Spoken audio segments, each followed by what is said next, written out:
ভিডিওটিতে ক্লিক করার জন্য আপনাদেরকে জানাই অসংখ্য অসংখ্য ধন্যবাদ। আপনারা দেখছেন আপনাদের প্রিয় YouTube channel West Bengal DA salary. West বেঙ্গলের ডিএর আপডেট এবং বেতন বৃদ্ধির আপডেট প্রত্যেক দিনের জন্য পাবেন, তাই অবশ্যই চ্যানেলের সাথে থাকুন। চ্যানেলটিকে সাবস্ক্রাইব করে পাশে থাকা বেল আইকনটিতে প্রেস করে রাখুন পরবর্তী নতুন আপডেট পাওয়ার জন্য। নতুন বছরে খুশি হবেন সরকারি কর্মচারীরা, তাদের পকেটে ভরবে কিন্তু ডিএ দিয়ে। তো ফ্রেন্ডস, কী বলা হয়েছে, কোন রাজ্য সরকারি কর্মচারীদের কোথাকার আপডেট, সমস্ত কিছু আপডেট কিন্তু আপনারা এই চ্যানেল থেকে পাবেন, তাই চ্যানেলটিকে সাবস্ক্রাইব করে রাখুন। নববর্ষ উপলক্ষে কিন্তু সরকারি কর্মচারীদের জন্য দারুণ সুখবর দেওয়ার প্রস্তুতি নিয়েছে কেন্দ্রীয় সরকার। সরকার কর্মচারী ও পেনশনভোগীদের মহার্ঘ ভাতা বাড়ানোর কথা ভাবছে, যার জন্য সরকারি কর্মচারী ও পেনশনভোগীরা অধীর আগ্রহে অপেক্ষা করছেন।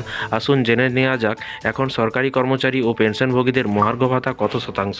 এখানে বলা হয়েছে এর পাশাপাশি ডিএ কীভাবে গণনা করা হয় এবং কখন এটি ঘোষণা করা সম্ভব বা তা জানার গুরুত্বপূর্ণ। অক্টোবরে এখানে বলা হয়েছে 2024 পর্যন্ত প্রকাশিত তথ্য অনুসারে কিন্তু 225 সালের জানুয়ারিতে কিন্তু ডিএ 3%-এরও বেশি পাবে বলে কিন্তু আশা করা হচ্ছে, কারণ এই সময় পর্যন্ত এটি এআইসিপিআই 144.5-এর উপর ভিত্তি করে কিন্তু থাকবে। তবে এর সঙ্গে কিন্তু নভেম্বর ও ডিসেম্বরের পরিসংখ্যান এখনও কিন্তু যোগ করা হয়নি। যদি এই 2 মাসের পরিসংখ্যান 145-এ পৌঁছায়, তবে কিন্তু 2025 সালে জানুয়ারিতে ডিএ বা মহার্ঘ ভাতা অক্টোবর 2024 পর্যন্ত প্রকাশিত তথ্য অনুসারে কিন্তু 2025 সালে জানুয়ারিতে ডিএ 3% বৃদ্ধি পাবে বলে কিন্তু আশা করা হচ্ছে, কারণ এই সময় পর্যন্ত এটি এআইসিপিআই 144.5-এ কিন্তু উপর ভিত্তি করে থাকবে।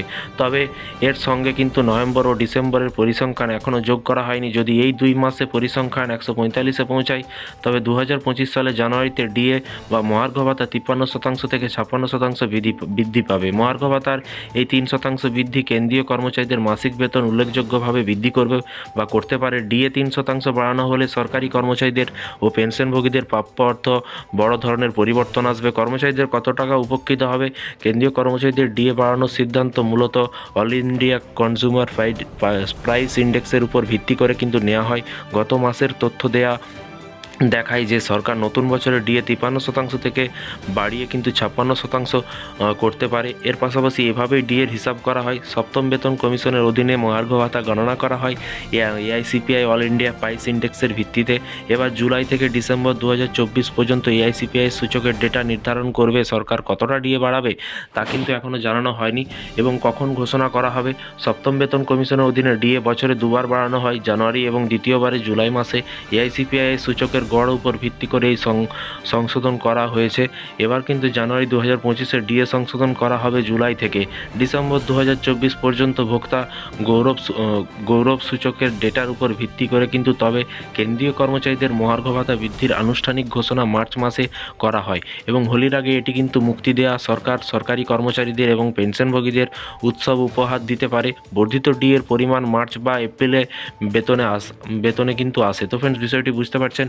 এই ছিল আজকে একটি ছোট্ট আপডেট। এই ধরনের প্রতিদিন সরকারি কর্মচারীদের এবং কেন্দ্রীয় সরকারি কর্মচারীদের আপডেট পেতে চ্যানেলটিকে সাবস্ক্রাইব করে পাশে থাকা বেল আইকনটিতে প্রেস করে রাখুন পরবর্তী নতুন আপডেট পাওয়ার জন্য। থ্যাংক ইউ ভিডিওটি এতক্ষণ দেখার।